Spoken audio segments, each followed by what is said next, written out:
Welcome to the tool shed and this tool, the sun and the moon. I draw this tool from Kabbalah, Jewish mysticism, sort of my bread and butter. And there's a lot of talk and exploration around two different energies, masculine, feminine. It's called Zachar and Nekeva. But it's also represented in the world around us in 1,000 ways, not the least of which is right above my head, your head too, the sun and the moon. Now, when I say masculine and feminine, let's just get clear. This isn't a conversation about male and female. Men tend to have more masculine.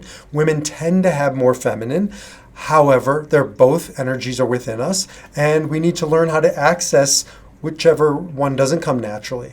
So this is about finding the right balance of masculine energy, and I'll tell you what that is, and feminine energy, and knowing which to draw upon at which time. This is the tool. So the Kabbalists talk about the sun, they talk about masculine as a going out energy. Not hard to understand why. The sun is a going out energy. It's ascending. Those heat waves, that light is coming from the sun. It's a producer. That's masculine. In ancient symbolism, of course you know this, the circle with the line, that's an arrow, that's a hunting, that's phallus, that's moving forward energy. This is masculine. This is achieving and doing and conquering, and very masculine way of being in the world.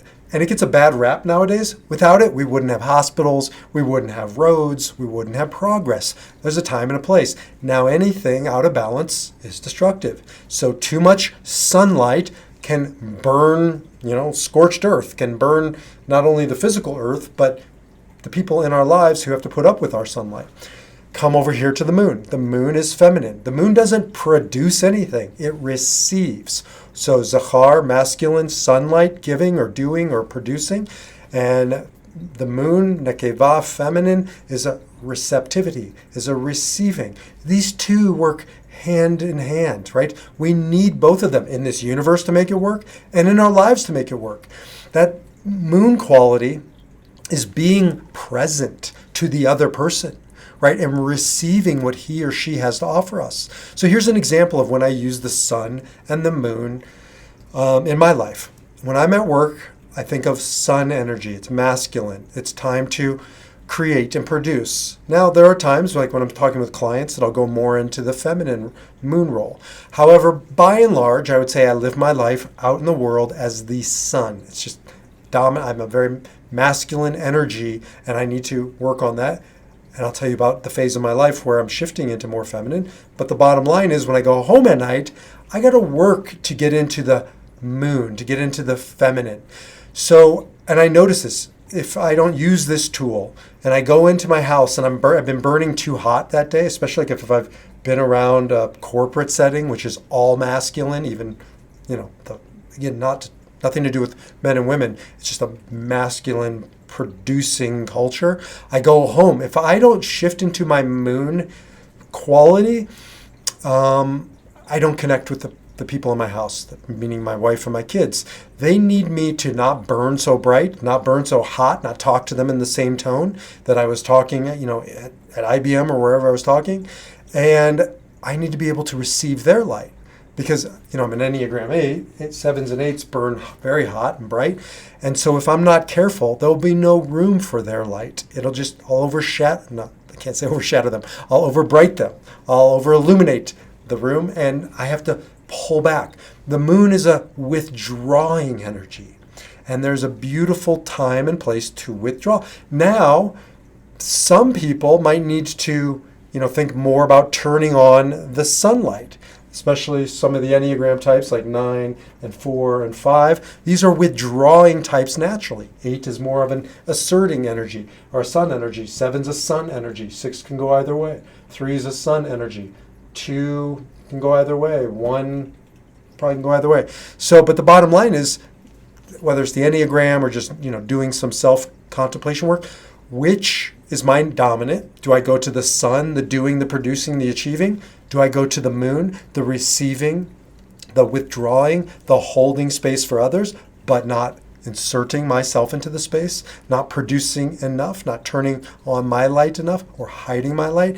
It's really about knowing which tool to use at which time, or which concept, energy to use at which time. Do I need sunlight energy? Do I need moonlight energy? Do I need construction or reception, right? Doing or receiving? It's also bound up with phases in our life. And then remind me, I want to talk also about the people around us, but phases in our life. So for me, certainly my 20s and 30s, I burned way too hot. It was scorched earth around me all day, every day. Now, some of that's bound up in testosterone and where I was physically, physiologically. Interesting concept. You're not supposed to study Kabbalah, Jewish mysticism, until you're 40. One of the reasons, as I've come to surmise, I didn't read this anywhere, but I now know it having lived it, is it's very hard to receive in your 20s and 30s, especially as a man, but not only. When you have a lot of masculine, to receive is extremely hard. At least it was for me. The word Kabbalah means to receive. So it's the esoteric arm of our tradition because there is no doing. It's simply a learning how to receive. And for some of us, that's a learned quality. Now, as I shift into the afternoon of my life, I'm actually well into the afternoon of my life, my testosterone is dropping, my estrogen is increasing, I'm mellowed, I'm burning a lot less intense, if you can believe it, than I ever have in my life. People around me are experiencing that. I'm a better receiver for Ariella, for my kids, for my clients, for my friends, for my family, in a way that I just couldn't, or at least I tell myself I couldn't, I didn't in the earlier part. So depends on where you are in life. Think about where you might be and which energy is it time for. It's never all or nothing, but really focusing our attention on it. Do I want to create more sun masculine energy? Do I want to create more, create isn't the right word, do I want to be present to the feminine, the nurturing, the moon energy? They're all within you. Defy your number. Go against that natural tendency and challenge yourself. Become conscious about when you navigate which energy you want to be in.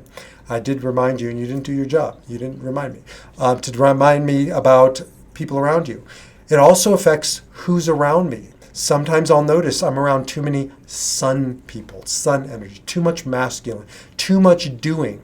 And I have to really make sure that I bring more feminine, more moon energy into my life. There are other times when I don't have any sunlight in my life and I have to be the sole source of sunlight, and that's lonely. And I really love being around, the right amount of people, the right person who can be my sunlight. So I work with people, give them therapy and coaching and healing and all the things that I provide. I get them on, for myself out in the world. And usually it's sunlight people who can really say, hey, B, kind of sit down, shut up, and learn to receive. And I feel good about that because I get to be in the passenger seat. I don't have to be in the driver's seat. So make sure you're filling your life with sources of sunlight. Maybe there aren't those people in your life at that moment. Find your source of sunlight. Turn your thoughts and prayers heavenward towards the source of masculine, God as masculine, right? As male. I believe that God is beyond anatomical definitions, but there's a masculine quality of the divinity and a feminine quality. And so sometimes I'll turn to him, the masculine version, and ask for that sort of direction, ask for clarity, ask for to be taken care of. But then other times I'll turn to the divine feminine and say, I need nurturing, I need receptivity, I need to, that presence, that mindfulness. And so they're just different energies. And when I can't find them in the people around me, I always can find them in heaven, or turn to nature. Look at the sun, not directly. Look at the moon and really reconnect with those energies. Use the sun and the moon energy as you surround yourself with those types of people consciously, as you look at the phases of your life through the lens of these energies, as you go through your day, choosing which way do I want to be? Do I want to be right now the sun or the moon? They're both within me. And that's really what it means to defy your number and live your spirit, to choose your response. And here's another set of tools for you to do that. I will see you in the next video.